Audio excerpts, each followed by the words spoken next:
So welcome to both new and returning visitors joining us for our final speaker series of the winter term, or perhaps it's our first of the spring term. My name is Carlo Fanelli. I'm an associate professor of work and labor studies, as well as the interim director of the Global Labor Research Center here at York University. For those of you joining us for the first time, the GLRC brings together academic, labor, and community researchers interested in a labor-centered approach to politics, economics, and social change. We do this through a number of initiatives, including our video and podcast series, labor lunch hour events, in-person and online events, our graduate student conference, and our summer workshop series. I am also pleased to announce two very recent initiatives: our GLRC book club, which is open to faculty, students, as well as the wider community, as well as a writing retreat we have scheduled for April 14th to 16th. I would encourage everyone who's interested in this to visit our website, where you can find more information about these initiatives, including pamphlets on things like employment standards legislation, health, safety, and human rights, in addition to opinion pieces and research summaries written for a general audience. There you can also sign up for our monthly newsletter, where you can stay up to date on all things GLRC related. So when it comes to the GLRC speaker series, as much as I would like to say that we saved the best for last, there is a strong argument to be made that, in fact, we saved the worst for last as far as this presentation is concerned. And what I mean by this is that Ontario is the worst among the provinces when it comes to operating funds. For example, operating costs for post-secondary education, and some 35% below the Canadian full-time student average, which has precipitated a post-secondary crisis of unprecedented proportions. The same is true in healthcare, where no matter how you measure it, Ontarians are living with the most under-resourced healthcare system in the country. A staggering 2.5 million Ontarians do not have a family doctor, the highest number ever recorded in the province. If Ontario hospitals were even similarly staffed as other provinces, we would have close to an additional 35,000 extra full-time hospital workers to deal with the record-long wait times, hallway medicine, and the crisis of worker burnout. 40% of Ontarians today, the highest on record, and again, worst among the provinces, report living in a household that is experiencing financial hardship and say they are considering leaving the province due to low wages, rising debt loads, and an unaffordable food and housing costs. This is not surprising, considering that only about 25% of the more than $80 million owed to workers through wage theft, or as a result of employment standards legislation violations, have been recovered, while Ministry of Labor inspections are down some 44% alone since the Doug Ford government was elected. Again, the lowest and worst among the provinces as a proportion of inspections to workers. Despite the crisis that cuts across virtually every sector, save for the explosion of income and wealth for Ontario's top earners, on Thursday, February 27th, 2025, the Doug Ford-led Conservatives were re-elected with a majority. Anchoring the Conservative election platform was a promise to keep Ontario safe from Donald Trump and Donald Trump's tariffs in particular. But at the core of this panel is the question, which we'll be interrogating throughout discussion today, which is who and what can be done to keep Ontario safe from Doug Ford. In this regard, I am pleased to welcome contributors to Against the People, How Ford Nation is Dismantling Ontario, published by Fernwood Press, for this post-election panel. Joining us today is my co-editor, Bryan Evans, who's professor in the Department of Politics and Public Administration at Toronto Metropolitan University, Maria Rio, executive director at Further Together, Tom McDowell, lecturer in the Department of Politics and Public Administration at Toronto Metropolitan University, Doug Allen, senior researcher with QP National, Chris Chandler, executive officer, the Ontario Secondary School Teachers Federation, William Paul, educator and editor of School Magazine, and Ryan Kauplin, a recent PhD graduate from the Department of Politics here at York University, Vinay Renega, who's a QP National researcher, John Clark, former Ontario Coalition Against Poverty organizer and Packer Visitor Chair in Social Justice at York University, as well as Catherine Istovsky, assistant professor in the Work and Labor Studies program here at York University. Before I turn it over to Bryan, I will just mention that today's panel is organized as a talk show format, in a sense, or given how cold it is outside, maybe a fireside chat. Bryan and I will alternate asking contributors questions before giving them a couple of minutes to respond. We're hoping to keep it as light as possible considering the seriousness of the issues we're discussing, but with plenty of discussion. If all goes well, given the number of speakers we have, we'll have enough time for 2 rounds of questions from Bryan and I before opening it up to the audience for questions and comments for the last 30 to 40 minutes of today's session. So without further ado, I'll turn it over to Bryan. Thank you, Carlo. That was a wonderfully sober introduction, if not a bit dark, but accurate. And I'll keep it short. But I'm not going to elaborate on the contents of the book. They speak for themselves, and we have half of the contributors here.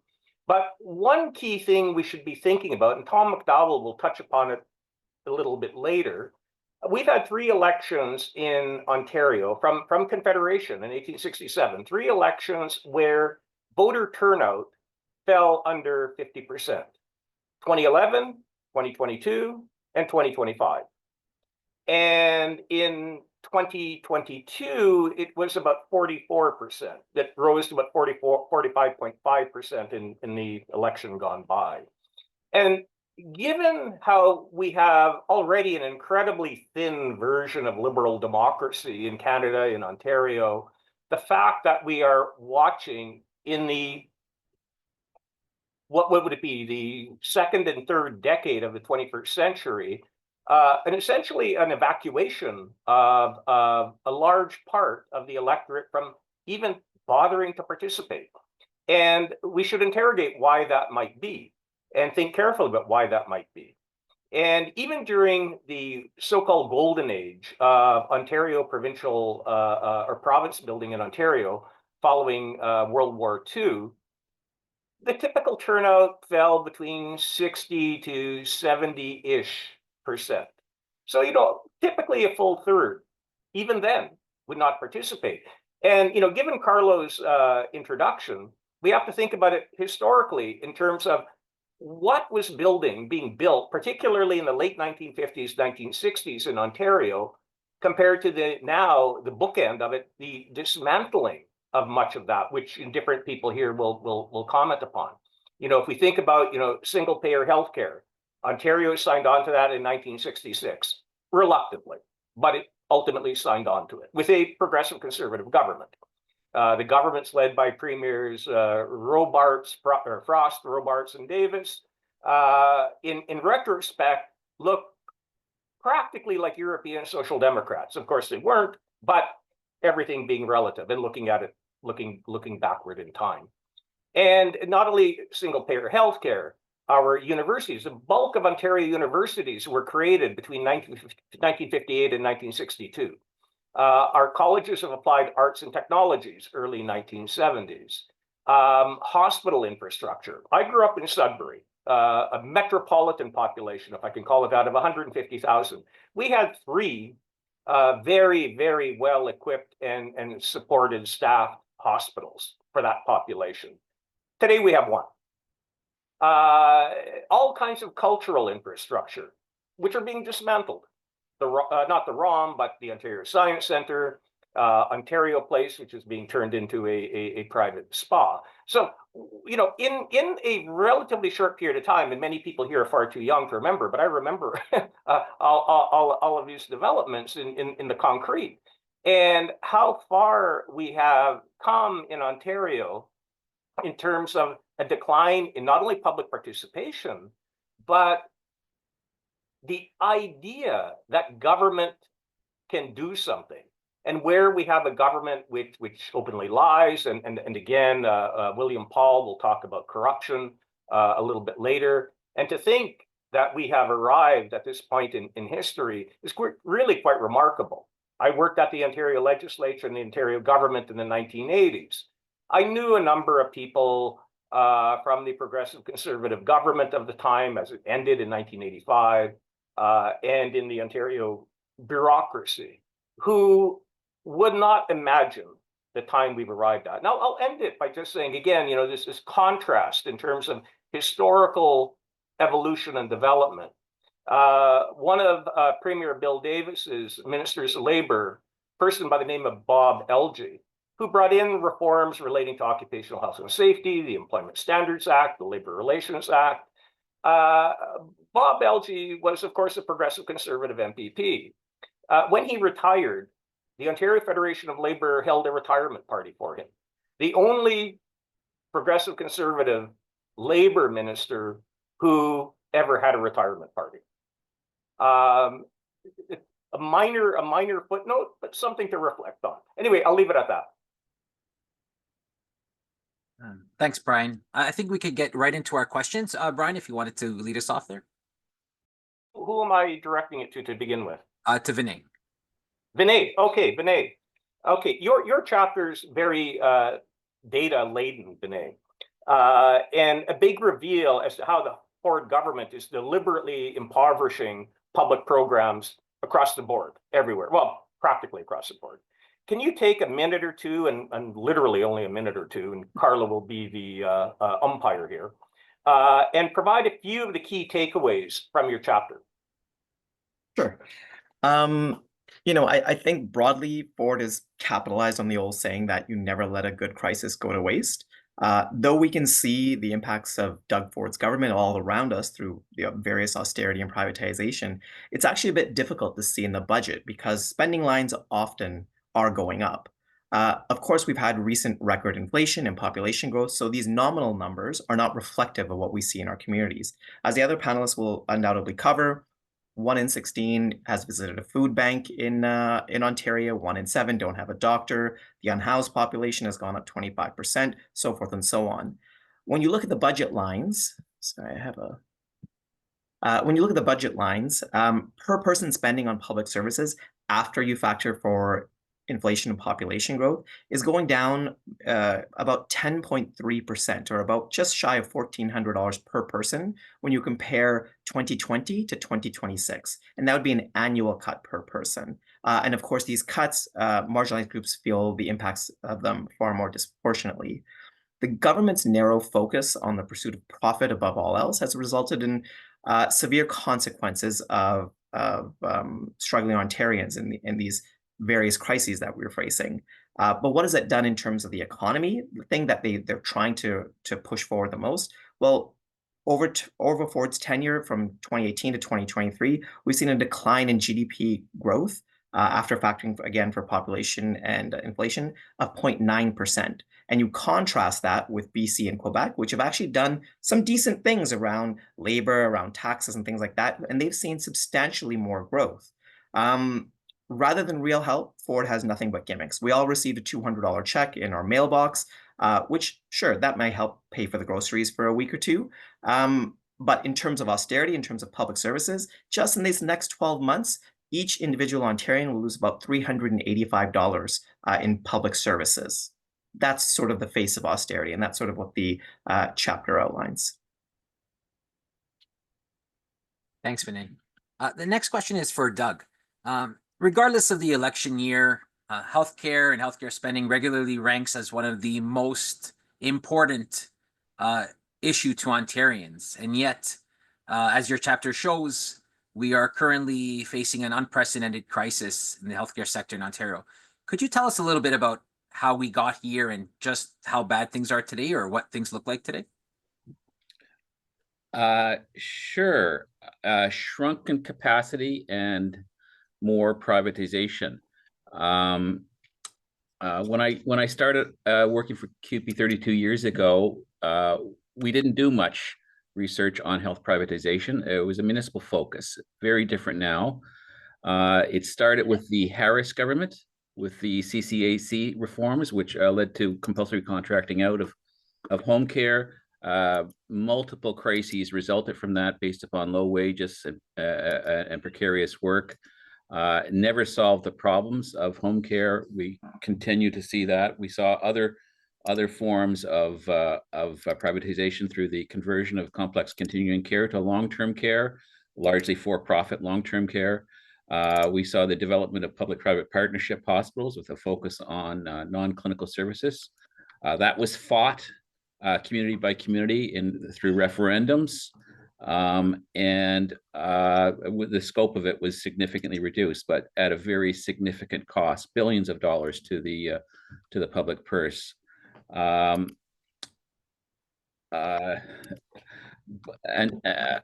now we are moving into the situation of privatization of surgeries and diagnostic procedures in hospitals. That has been fought for decades, but they definitely are on the march now. Their implementation and execution has been incompetent, fortunately, on that file. So it's been a bit of a slow rollout. Leave it there.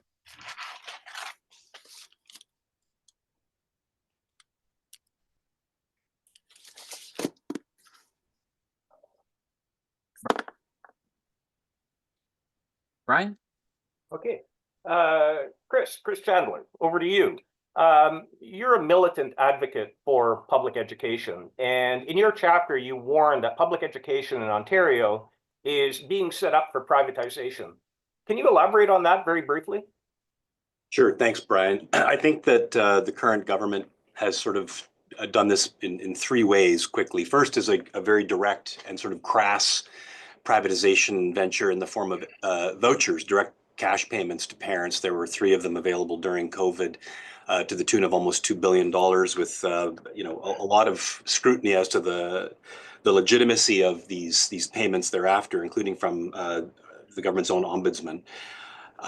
The second level, I think, is a little bit more indirect, and it's the expansion of the EQAO, the Education Quality and Accountability Office, its mandate, whether it's through mandatory math testing for new teacher candidates or increased financial literacy requirements in grade 10 math curriculum. The function of EQAO is to introduce market metrics and competition within the public education system, pitting boards and schools against each other. Another level at which the government, I think, is laying the groundwork, if you will, sort of the ideological appetite for privatization. Doug Ford and his ministers of education have never missed the opportunity to stoke what I would call sectarian divisions within Ontario when it comes to public education. So whether that's weighing in on the matter of parental consent being provided or being necessary, if a non-binary, a trans or a queer kid in a public school wants to use a different pronoun or a different name.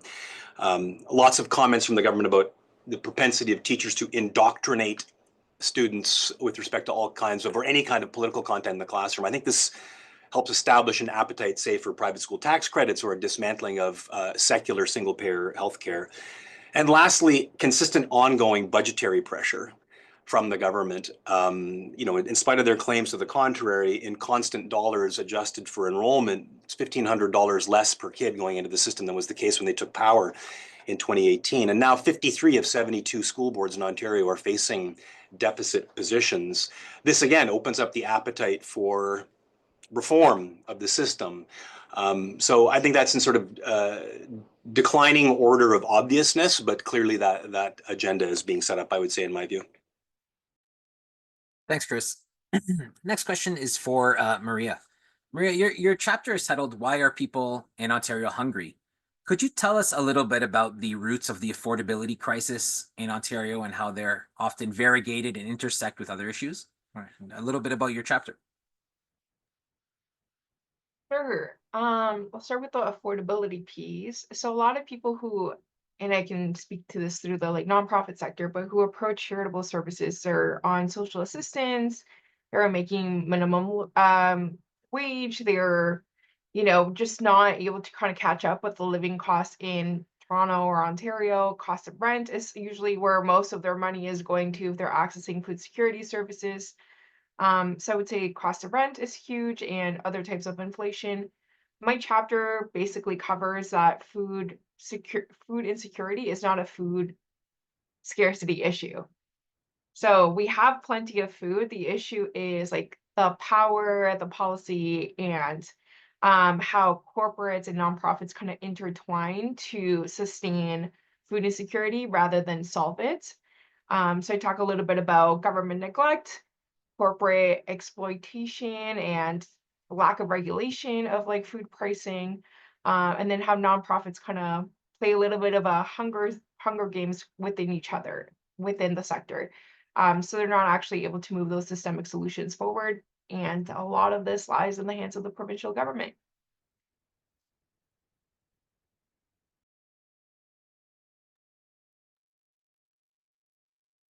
Bryan? Yeah, William Paul. You wrote a very polemical, punchy, entertaining chapter. Carlo and I, at the beginning of the project, invited people to be punchy and polemical. And man, you really hit the bar and maybe went over it. You certainly didn't pull any punches. You dealt with the Ford gravy train, the breadth of corruption and patronage that makes the Ford government look like a modern day version of the 19th century family compact. When you finished writing, what were your thoughts as to how you reflected upon this new reality of an oligarchic Ontario? Okay. Well, actually, it was not a big surprise to me. I didn't think I found out anything that was shocking. Maybe some of the details were, and certainly, the stuff about the Greenbelt and 413 was. But I think if as I've thought about the second round of talks, I think if you wanted to encapsulate Ford, think about what he said off mic about Trump, which is he'd vote for the guy in a heartbeat, except for the part about him getting stabbed in the back, which I think, pretty well tells the tale, So you've got Ford here, like Trump, who is devoted to business. He has an allergy to democracy. He's devoted to cronyism. And so some of the themes of my chapter, they just things like the same names keep coming up. Access through money, access through connections, the need for structural reforms. So Doug got the gravy train going right off the bat. 2018, after he's elected, he hires Ron Taverner to be the head of the OPP, even though Taverner didn't have the qualifications. Doug just changed him. And he has his friend, Dean French, who's his chief of staff, and was caught making his own patronage appointments. He's got Michael Diamond, PC Ontario president, giving out $100 million annually to different nonprofits through the Trillium Fund. You get into lobbying, and I think maybe this is one of the things that I'd like to focus on here is the revolving door of people who work in the government under the Ford regime and what their future prospects are. So you've got guys like Amir Remtala, who was Ford chief of staff, worked for the amazing construction company, the Menegi company, all of whom were involved in 413 and the Greenbelt issue. You've got who went on to become a lobbyist himself. So out one door, back in another. Amin Massoudi, Atlas Strategic Advisors Principal. He got paid $237,000 in 22-23 for Cox support after he left the Premier's office in the Tory government. Alana Newman, PC party's 9th vice president. Okay, I mean, this party has got a lot of vice presidents because that's how you get the patronage out. And so, again, she's working with Carolyn Rooney, then she's lobbying. So she's out the door and back in again. I'll leave that part there. And you go on to things like, let's talk about Christine Elliott, who, very prominent minister of health. We've got just after COVID, the long-term care and everything else, Christine Elliott's leaving the government.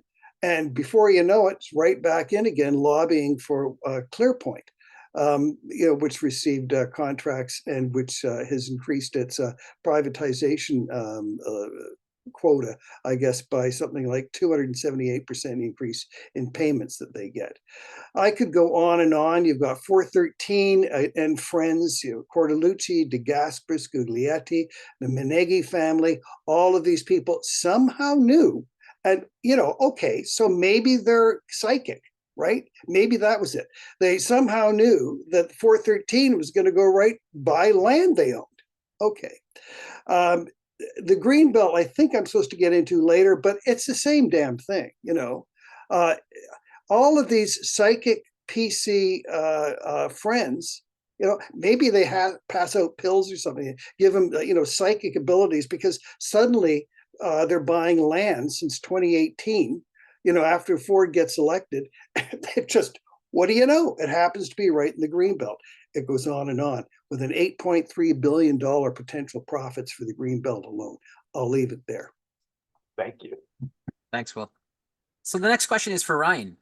Ryan, municipal issues are rarely a source of high drama as far as provincial issues are concerned, and yet this has been an incredibly transformative period in Ontario. Can you tell us what's happening to municipalities vis-a-vis provincial public policy? Like, what has been the key transformative issues, and what ways have the Ford Conservatives transformed provincial policy when it comes to municipalities? Yeah, so I co-wrote the chapter with Carlo, and what we wanted to focus on was how Ford has further centralized power, not just in the premier's office, but aimed at further centralizing power in the mayoral offices widely, but obviously in the mayoral power, an executive committee structure that certain cities have since the Liberals passed the City of Toronto Act and a few other acts in the 2000s. So we have another aspect of the chapter where we talk about the idea of that Ford is kind of the premier of Toronto, which I think kind of gets to a point of a specific kind of politics that Ford activates against not just Toronto, but then wildly expands to the other provinces after using Toronto as a point of discipline. And it's largely rooted, I think a lot of people fall for the personal animus kind of question, the idea that, he and his brother had, frankly, like a really terrible political and personal time when they were on city council.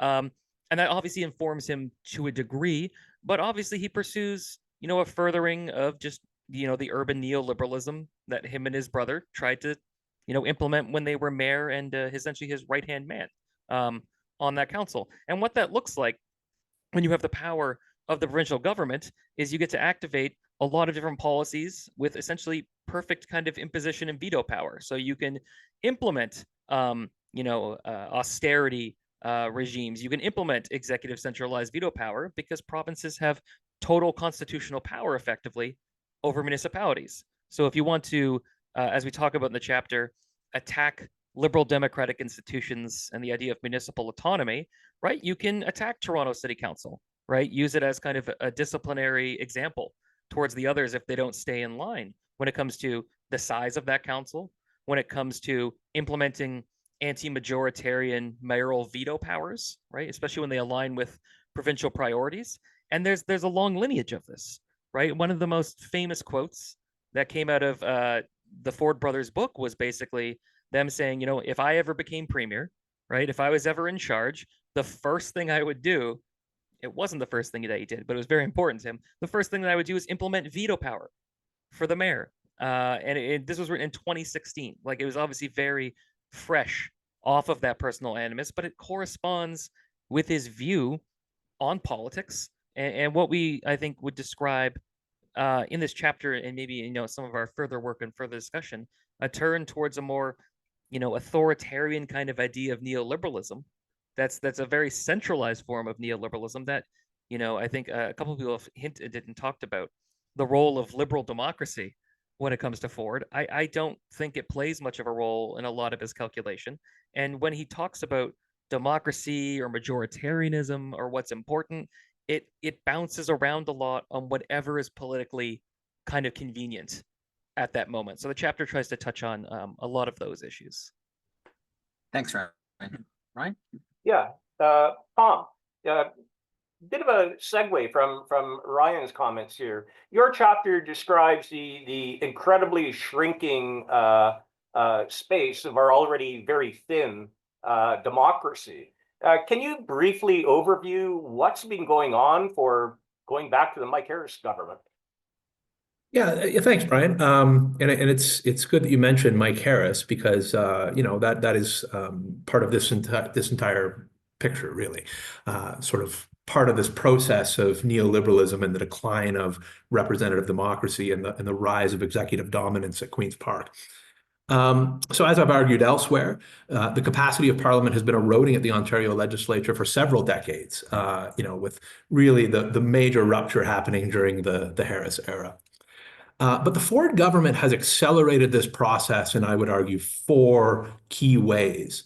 that have set new precedents and that have changed the complexion of legislative governance in Ontario. So the first one, and arguably the most significant, has been the use of constitutional authority, or the province's constitutional authority, to evade resistance from other arms of the state and other levels of government. So Ryan just spoke, for instance, about the implementation of strong mayor powers, but we've also seen the use significantly of the notwithstanding clause. For the first time, and has been used or threatened to be used on at least 3 occasions.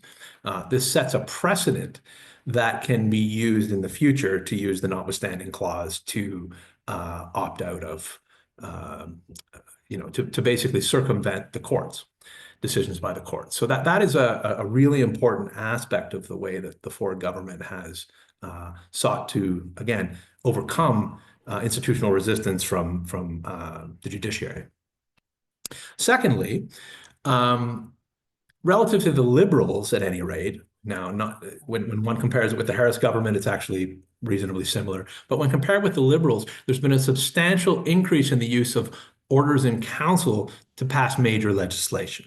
Now, while the Liberals relied upon orders in council, they typically used it, or they use it less often. Not to say they didn't use it. This is part of a longer process of using these types of modalities and these types of concrete approaches to overcome democratic resistance internal to these legislative processes. But this was basically a process that has been accelerated under the Ford government. Third is an increase in the use of time allocation. Now, time allocation is essentially just placing strict time limits on the procedural path that a bill takes through the House. And this has been, again, something that has been applied for several years in the legislature, going back about 3 decades. But the Ford government intensified the use to apply it to almost every major bill, and certainly every controversial bill. So every controversial bill that was passed in its first term was passed using time allocation. And finally, and this is an important distinction, while in the first term, the Ford government relied upon the use of time allocation, in the second term, it stopped using time allocation to such a significant extent. You see the numbers go way down. So what happened? It turned instead to the use of closure, which is the most extreme procedural instrument that can be used to end debate. Simply, the question shall be put. It is put before the House, and if the House, of course, the governing party has a majority, they can simply bring an end to debate. Now, this has been used on almost every critical bill, and it has been accelerated in terms of its use significantly over the last over the course of the Ford government's second term in office. So that is those are the main differences. So in sum, we've seen the most aggressive policy implementation approach in Ontario's history, even more so than the Harris government under Ford. Just one more point before I move on, because I would be remiss if I didn't mention this. Just since we were talking about turnout a moment ago, my chapter doesn't really deal extensively with questions of turnout. But I would just say, in general, we can deal with this more in the Q&A. This was an election about suppressing turnout, primarily. This is largely what the Ford government was tempted to do, running a campaign in the middle of winter with no candidate debates, an early election in the middle of a crisis situation. The Ford government's intention here was to try to suppress democratic dialogue and debate. So anyways, that's it for my chapter. Thank you. Thank you. Thanks, Tom. The next question is for Catherine. Your chapter's titled Unequal Ontario. And I guess at the core of the chapter is this question: are workers better off in Ontario today than before the Ford government came to power? Could you maybe share some insights on this question and tell us a little bit about what your chapter does? Great, thanks, Carlo. Well, since it's our chapter and you specifically wrote most of this piece, you could add to it. I mean, obviously, the toolbox of most conservative governments is to like slash and burn and make conditions for workers, make workers more vulnerable. And definitely the Ford government has delivered on that. We see various kinds of austerity measures, everything from making it more difficult for precarious workers to take sick days, to healthcare privatization, right? It's massive levels of gutting that we've seen. And then, within the public sector, and again, Carlo, you can speak to this since your book from last year on, public sector unions, consent to coercion, you and Bryan, we see with Bill 124 and with the notwithstanding clause, there really is, the recognition of unions in the public sector is really something that is questionable, given the overarching powers that they have to criminalize workers and threaten them and force them back to work. And so really the ability to actually resist this has become significantly weakened as well. So Carlo, I don't know, you want to add to that? You've said everything that needs to be said at this point. Thanks, Catherine. Bryan, over to you and John. Okay, thank you. Yeah, John Clark. John, you're a veteran anti-poverty campaigner, and you achieved quite the profile back in the middle to late 1990s during the Mike Harris government, the Common Sense Revolution. I remember a friend of mine calling me who worked for the Ontario government overlooking Queen's Park, and you and the Ontario Coalition Against Poverty were at the spearhead of a OPP cavalry charge or something like that. It was quite bizarre, right out of Dr. Zhivago. But given the kind of perspective you bring to the table, how would you compare the Mike Harris government of 1995 to roughly 2003, 2002, and the Ford governments? How are they similar and how are they different? Well, I mean, first of all, as introductions, the book makes very clear, it's part of a continuum. There's a process of dismantling, privatization, austerity, attacks on workers, transfer of wealth to the wealthiest. I mean, that's been an ongoing part of the agenda, and it's common to both of them. I think the Mike Harris government existed in the kind of classic neoliberal phase and was one of those sort of short, sharp shock governments like Thatcher or Reagan that came to power with the intention of accelerating, defying opposition. Every blade of grass at the legislature will be trampled down. Harris said, I trampled a few myself, and that was their defining intransigent determination kind of phase. Ford has been operating in a more complex situation, a less stable situation. He had to deal with the pandemic. Now he's dealing with the trade war. So in that sense, capitalism isn't quite on the even keel that it was in the Ford period. And that's reflected, I think, in the realities of what are unfolding. I also think that Ford doesn't have the kind of killer instinct and complete intransigence that really Harris had. He was not going to back off under any circumstances. Ford is more, if he were facing the Ontario days of action and the kind of mobilization that took place during his period, I think we'd see him weakening.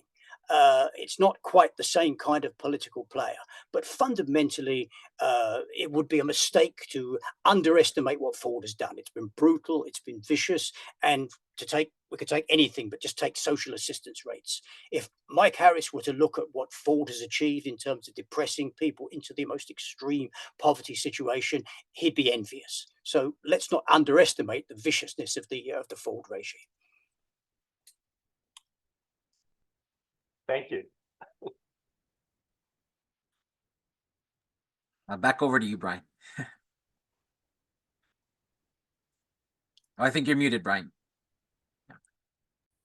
Sorry, thank you, Carlo. Vinay, you touch upon the issue of taxation in your chapter. And taxation is something we all think about, but probably don't think about it too deeply or have enough background information to recognize, as you do, how the taxation regime in Ontario, Canada generally, has shifted the burden from wealth and capital onto labor and employment. Can you maybe take a few minutes and explain a little bit about your views about how the taxation regime has been transformed? Sure. I mean, it's odd. The last fall economic statement that came out put a close to the tax review that was happening for the last 2.5 years. And I'm willing to bet that most people on this call don't know that there was a tax review actually happening. It was done very much in secret. Every budget or fall economic statement had barely a paragraph mention of it, simply stating that the government was conducting a tax review, speaking with experts, and it's ongoing. There were no opportunities for public input or anything along those lines. It was very much behind closed doors. When the Ford government came into power, I mean, they immediately canceled the 2 new tax brackets that were being implemented for the wealthy. There's been a sort of ongoing, there haven't been major headline tax changes over the last 6 years, but what has happened is tax expenditures, which are what you think of when you think of tax write-offs, tax deductions, all those various things that actually are legal through our tax system have increasingly become prominent. Now, some of those things we appreciate.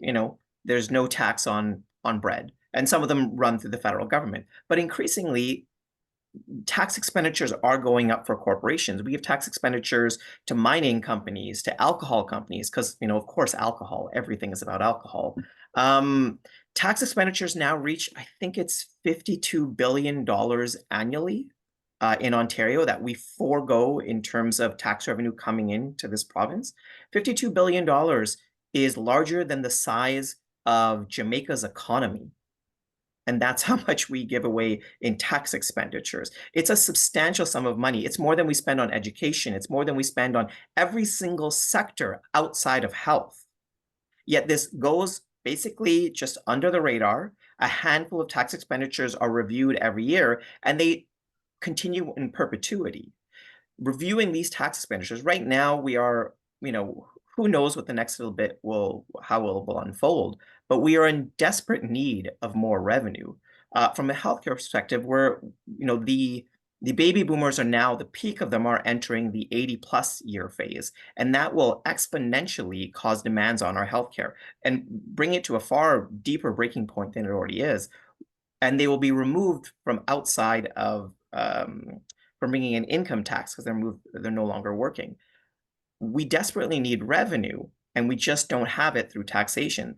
The taxes increasingly, for a long-standing period of now, are moving away from progressive forms of taxation through income taxes and things like that. And the right wing is trying to push for regressive forms, increases in sales taxes, and corporate taxes. Even if we were to raise our corporate taxes just by 1%, that would bring in $2.2 billion annually, and we would still be below the rest of Canada average. Let me stop there.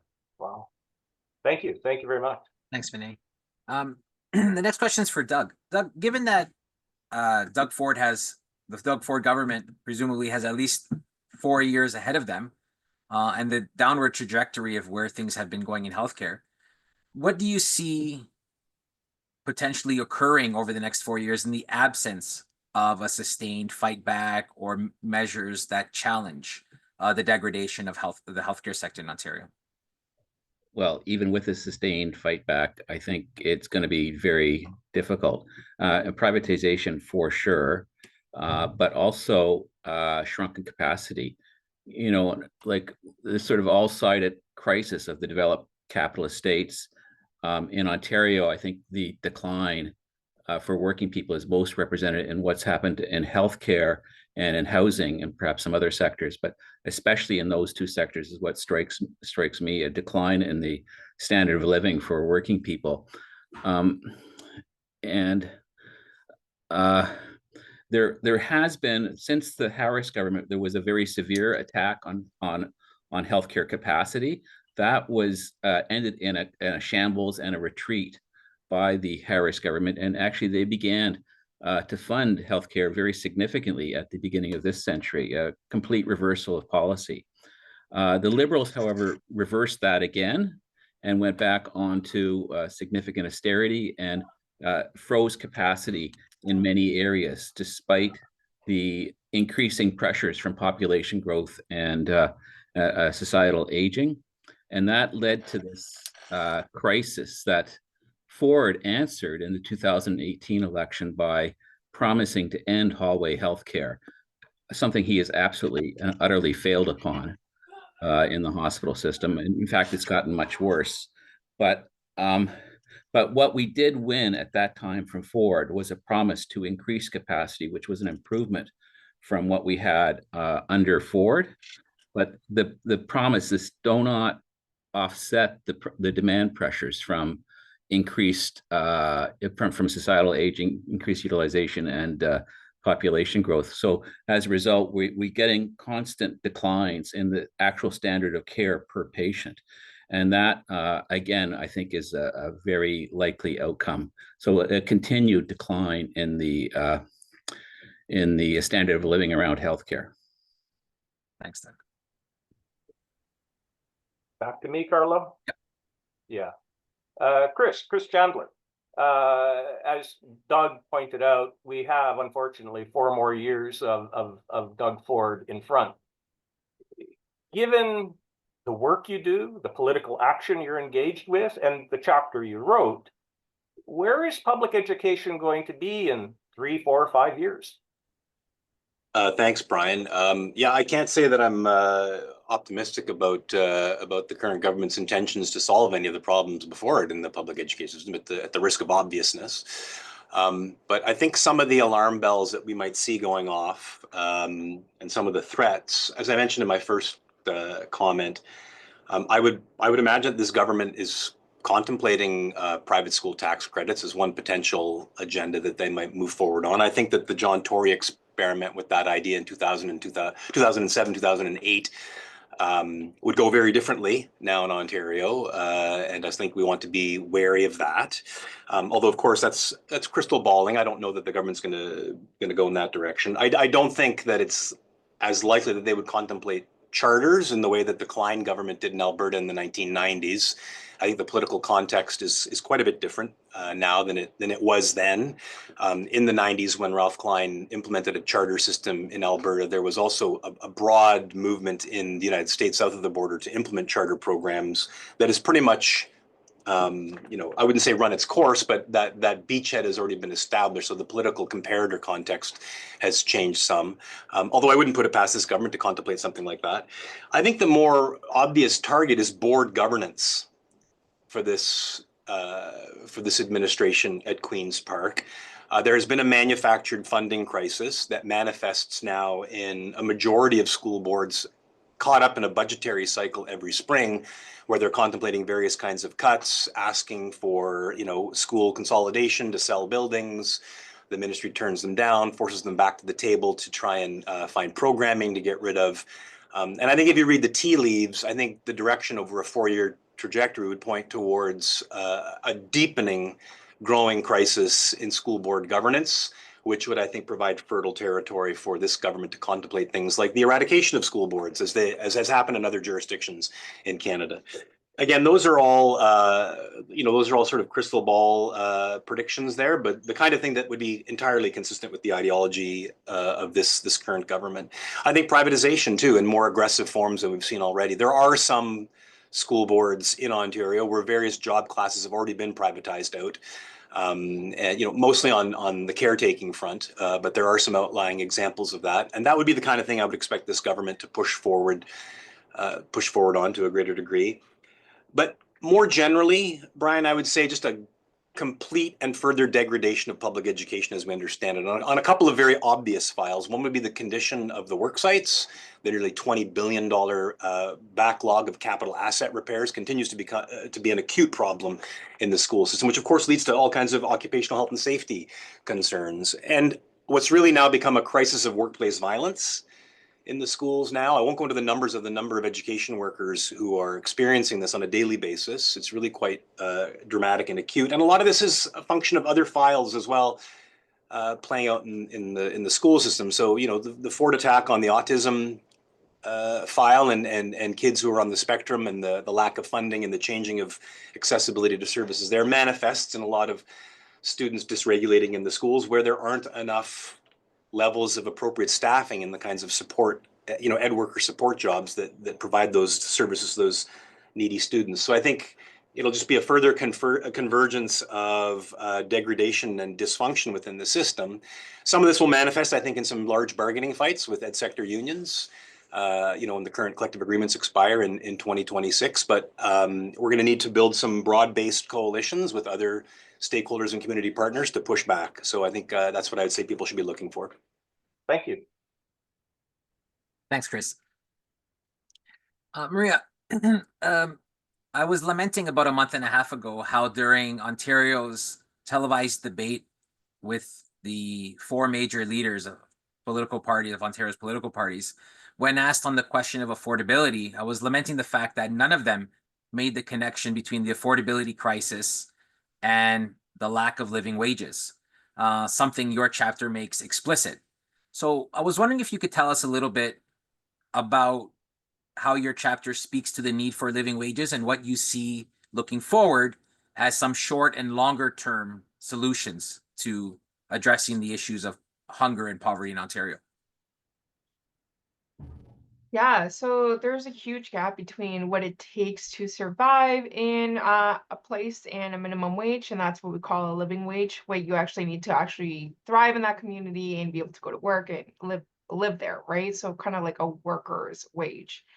In Ontario, it is $33,500, which is a huge gap to what the Ontario Living Wage Network has determined as a living wage, which is around $26 an hour instead of the $17.50. So it's a very big gap. And that gap is even bigger for people who are on social assistance. So I just want to kind of bring those back into the conversation as well, because what needs to change looking forward is increases to minimum wages and social assistance rates, which we know this. I think people have been working on that for a long, long time, but we don't need incrementalism as much as we need radical reform of these systems. And then the other thing that would be really, really helpful would be tying wages and rates to the actual cost of living that someone is at. So whether that affects their rent or the amount that they receive, something that's tied to the actual cost of living would be great. Ideally, as someone who has worked in the food security sector for quite a while, I would love to eliminate the need for food banks, because I don't think charity will ever replace justice, and that's kind of what we need to work towards in our policy. Great, thanks, Maria. Bryan? Yeah, thank you. William Paul, back over to you. Among the many examples of corruption, and you mentioned it earlier, the Greenbelt has really captured our collective imagination.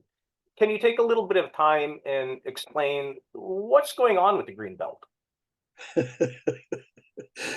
Didn't capture it enough, did it? No. I wish it had captured it a bit more, and perhaps had, I'm sure this is just a coincidence, but had Ford perhaps had the election at the normal time, the RCMP might have been able to release its results about the investigation, and maybe it wouldn't have been quite as clear what was going to happen. But basically, with the Greenbelt, you've got a huge area around the Golden Horseshoe, which they want to turn into housing, which had formerly been protected. Okay. You've got 15 parcels of land around Greater Toronto and Hamilton area, near that 413 route, coincidentally. And you've got companies like the Amazing Construction Company, as I mentioned before, owned by the de Gasperis family. You've got Green Lane Bathurst, owned by Michael Rice, who bought 700 acres in September 2022. Go figure, because the announcement for the Greenbelt came out in November 2022. You've got Shakir Rematullah, Also a friend of Ford, paid $15 million for land. He's head of Flato Developments. Paid $15 million for land in Markham in 2017, and received a minister's zoning order, or an MZO, for his property in 2021 to allow him to build houses. He's going to build houses because Ford was making a great big deal about, oh my God, we've got to have these houses built for wealthy people. In 2023, Rematula sold 2 sections of this property for $62 million. So much for houses. You've got lobbyists deeply involved in this thing. You've got, I think one of the most probably well-known one is that of John Mutton, otherwise known as Mr. X, who was helping developer Peter Tannenbaum rezone his Greenbelt lands. Mutton was supposed to receive $6,000 a month and another $1 million once the land was approved for housing. Well, clearly that didn't happen. I think it's also worth mentioning, related to the Greenbelt, how the role of MZOs, because if you go through the list of them, so much the same names keep coming up. Go figure. Tories issued between 114 of them between 2018 and the end of 2023. Only 18 were issued during the previous 15 years. Now, these MZOs basically override what a local government might say, what a municipality or a township or so forth might have in mind for their planning, and essentially makes it seem as though whatever rules they had never existed. They're gone. So again, you have MZOs conferred to people like TAC Developments, Argo Developments, Flato Developments, the Corto Group, Michael Rice's group. Flato, for example, scored 8 of them. And there seems to be a connection, again, I can't explain it, between friends of Ford who went to his daughter's wedding and people like Carmen Nigro, who received an MZO for Craft Development's 200 home project in Lindsay. Now, it seems to me that if you could get to be his friend and go to his daughter's wedding, you're already in a really great position to be able to build stuff in Ontario. Just one last thing, and you have to mention poor old Ryan Amato, who's a guy with absolutely no experience in government, who is just a loyal Tory, gopher, gets hired up for the municipal affairs and housing, and really got the shiv stuck in him for all the work. He was basically acting as a gopher for the developers, delivering proposals and requests. He was heavily involved in another issue related to the Greenbelt, which had to do with municipal boundaries. So because you've got the same guys lining up to have their land use rules changed. Amato's in the middle of that. And I think you can't really leave this conversation without mentioning Paul Calandra. And I think that that Chris is going to be interested in this, because Paul Calandra is the new Minister of Education, who went in to fix the mess created by Steve Clark. And I note here, as I just thought I'd check him out, that in the speech that he made in December 2023, Paul Calandra repeatedly said, sorry for the problems of the $8.28 billion fiasco has caused the industry, especially Greenbelt landowner Silvio De Casperis. So he's apologizing on behalf of his government for their gross ineptitude at not dealing with those poor developers who, they lost a whack of money, and they'd already, of course, they'd given money to the party, not much, but they'd certainly given money to the party for this to work out. So so I think Paul Calandra, he's going to be the new Minister of Education. I'm figuring something's afoot because he's the fixer. So Chris, get your pen out. Thanks, William. Thank you. Incredible. The next question's for Ryan. Ryan, municipalities are under pressure in a number of ways. We see them carrying the largest proportion of infrastructure debt across the country, comparatively with federal and provincial governments. We see increasing recurring annual budgetary deficits, which in a place like the city of Toronto, for example, has resulted in the Tory Ford tax. Of course, I'm referring to the Rob Ford, John Tory, Doug Ford tax here where people are concerned with property taxes rising drastically, even though comparatively they're somewhat lower, and that's a whole nother debate. But we see decreases in services, increases in privatization and contracting out, increases in attacks against workers, and challenges with voter turnout. Given these compounded challenges, what do you think? And of course, I'm asking you to look into your crystal ball here. What do you think the next 4 years of municipal politics vis-a-vis the provincial government looks like? I mean, what do you see as some of the big challenges happening moving forward? All right, first, is everyone able to hear me okay? I had to take off all my headset and all that stuff. Yeah, so I think, I mean, Ford's only been emboldened by his win, right? No matter how artificial his majority or his supposed mandate is, you know, the last, what is it now, 7 years of the Liberals and the NDP, they've existed as like kind of a joke of an opposition. The NDP has further vacated any semblance of working class politics in their focus and any hopes that we had for, you know, injecting those politics more thoroughly into what's going on. So I think there's very little in the way of him doubling down on, you know, disciplining municipal spending and autonomy. And we've seen this happen in grandiose ways, you know, that like we cover in the chapter, but he gets really petty about it too. Like we've obviously, if you've been following his, you know, threat to rip out bike lanes, especially in the city of Toronto on Yonge, Bloor, and University, and really taking up this kind of, you know, right-wing virtue signaling kind of politics of Ford Nation more widely. But what that means to actually the design of cities, it gets back to that kind of premier of Toronto kind of thing, right? So the idea that he can manage cities as if he's the mayor of all of them, but with a specific focus on Toronto. There's that petty politics there.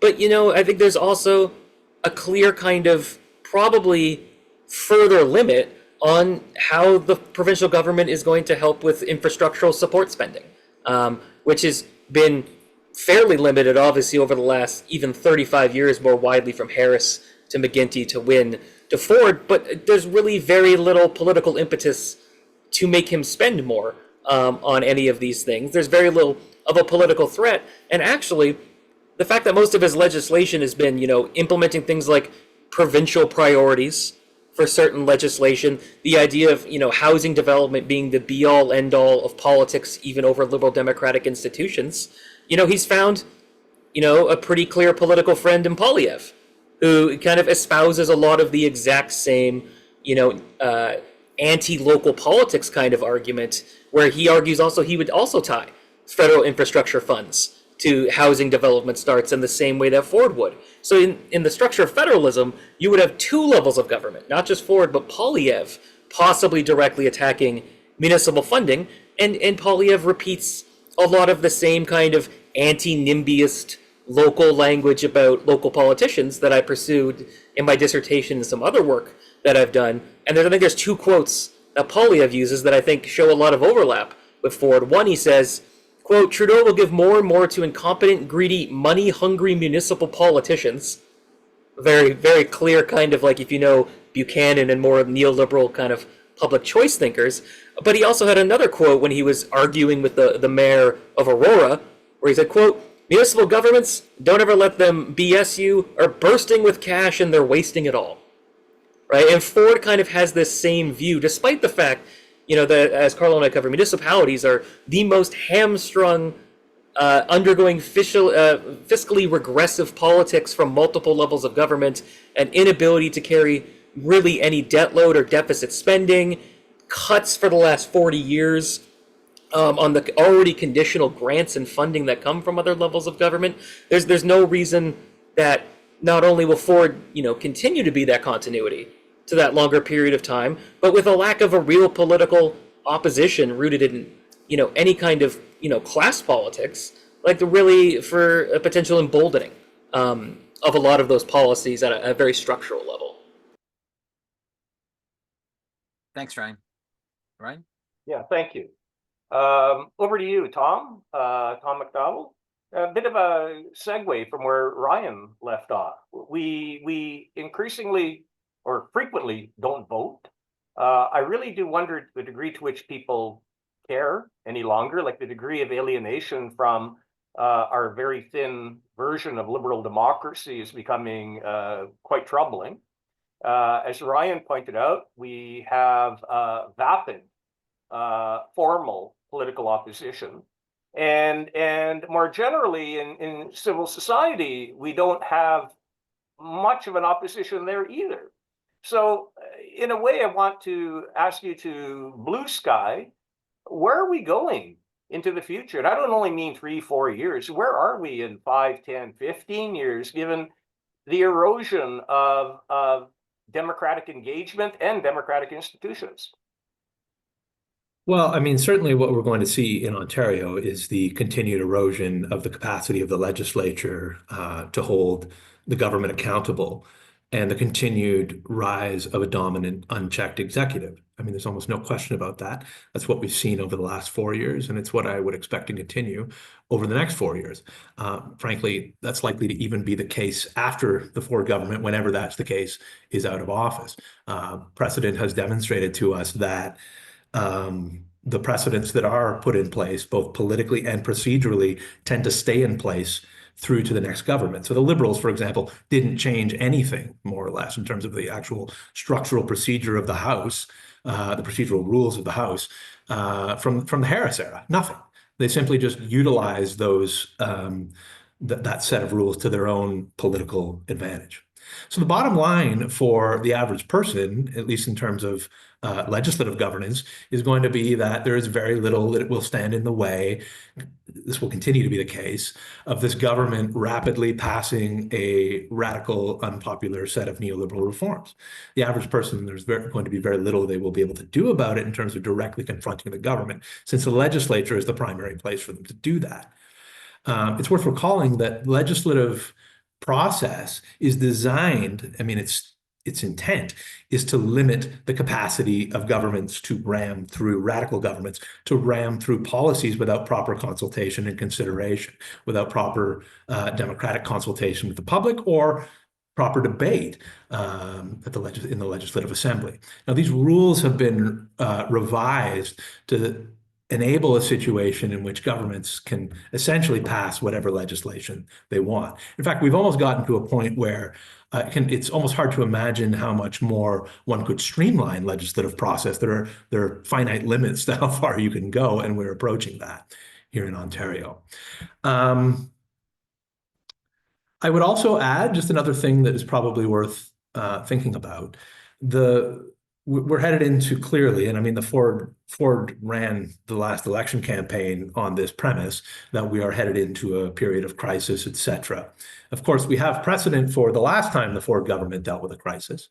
And what we know is that the government relied very extensively on the use of, again, I mentioned a little bit earlier, but I didn't really have a lot of time to get into it in detail, the use of long-term orders in council. So it's essentially an executive order, something that's like an executive order that basically allows the government to circumvent having to pass its legislation through the House. These are long-term orders that lasted up to 24 months or longer. And what that means is the government can largely govern without having to get the approval of the legislature. So heading into a period of crisis, another crisis period, in a moment where democracy has already largely been eroded, there are ample opportunities for the Ford government to enact a very radical agenda with very little institutional inertia in its way. That's what I would say. Just generally speaking, this is part of a process, though, a 50-year process of not just undermining formal democratic procedures, but also undermining democratic culture, right? And the idea that we belong to something collective, the idea that we're, the idea of the sovereign individual as being, and the abstractions of the market as being the primary way that the primary modality through which we, I guess what I'm trying to say is this has sort of become sort of the primary mode of working through things. So yeah, I guess that's what I would say. I think we are headed towards a period of where there are very few shackles on Ford in terms of the way that he applies many of these procedures, and we'll have to see what happens. Great. Very good conclusion. Thanks, Don. Great, thanks, Don. The next question question is for Catherine. I mean, I was just thinking about something Tom was saying about, this morning I saw an article in the New York Times about how Ford is defending Canada from Trump, right? And there's been a lot of deflection, obviously, by this provincial government throughout its terms in power. First, it was deflecting to Trudeau's carbon tax. Now it's, then the emergency of the COVID-19, and now, of course, the Trump government. And Catherine, in our chapter, we spent a good deal of time discussing how we got here, what has happened as far as legislation is concerned, how this has impacted workers, both unionized and non-unionized, in the public sector, in the private sector, those who work but are not paid, those who cannot work, etc. But we conclude with, well, I think we tried to conclude on a positive note, which was about some important struggles that's happening inside and outside of the formal labor movement. Could you speak to some of the ways, resistance is being rebuilt, what the labor movement could look like, should emphasize? In other words, some of its strengths and weaknesses as far as rebuilding a movement that could challenge some of these authoritarian tendencies, or many of these authoritarian tendencies at the provincial level. Great, thanks, Carlo. I will just say that I think there's a lot of people on this call, both panelists who are organizers, longtime organizers, and also in the panelists or in the audience. I see Jane Stinson, Alia Kareem, David Sobel, and others so I'd love to have more discussion on this in the Q&A. But I do think, a lot of it does go back to basics of organizing and prioritizing organizing. And there is a lot of challenges to this, as all of you know, in terms of past practice, but also an industrial relations regime that keeps us busy with responding to, employer violations over and over, right? That's the majority of what, when I teach at the Labor College, that is the majority of what workers, whether they're mid-level leaders or staff, are doing. They're spending, 90% of their time on learning how to, file a WSIB claim or what have you. And there is very little time, regardless of the activist politics, to actually think about how do we rebuild power in our union. And I do think there are a lot of unions that are trying to do this. Teachers unions are doing that for sure. I've seen, focus on education and organizing and rebuilding those basic skills and a culture of organizing within unions, based on and learning from models that are happening, in Chicago and LA, teachers, etc. Seeing it in OPSU, we saw it during the CUPE mobilization, the fact that there was an actual institutional priority to do internal organizing to get workers ready to engage in this battle, and knowing that they are going to have to defy the law, right? That the law doesn't work for workers, that pretty much anything that gives workers power is illegal and has been criminalized historically, right? So I think that those are political questions, and they require also some difficult strategic discussions about challenging past practice around thinking about politics beyond support for the NDP. There has to be a deeper, or more space given to thinking about what politics means inside the labor movement. And so those are the kind of basics of rebuilding a kind of culture, a fighting culture, and a culture of organizing in the union. And those have many structural barriers in terms of the unions as institutions and how they've developed.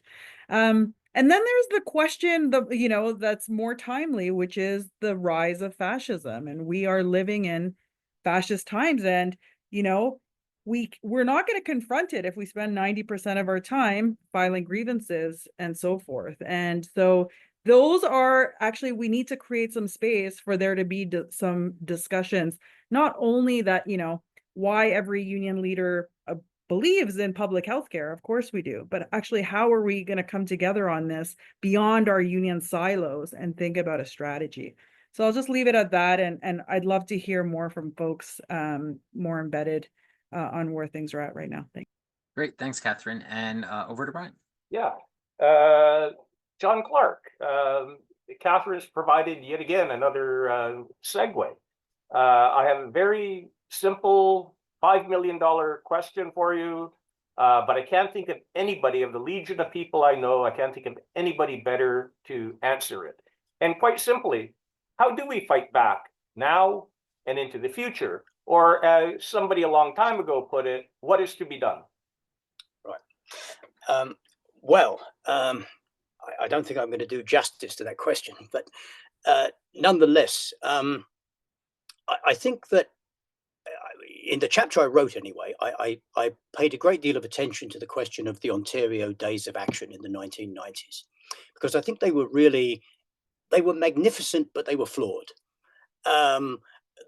They created an enormous power. They certainly impacted the government, and they mobilized people in absolutely unprecedented numbers. And though the term was never used, they were political strikes, and they were really quite something.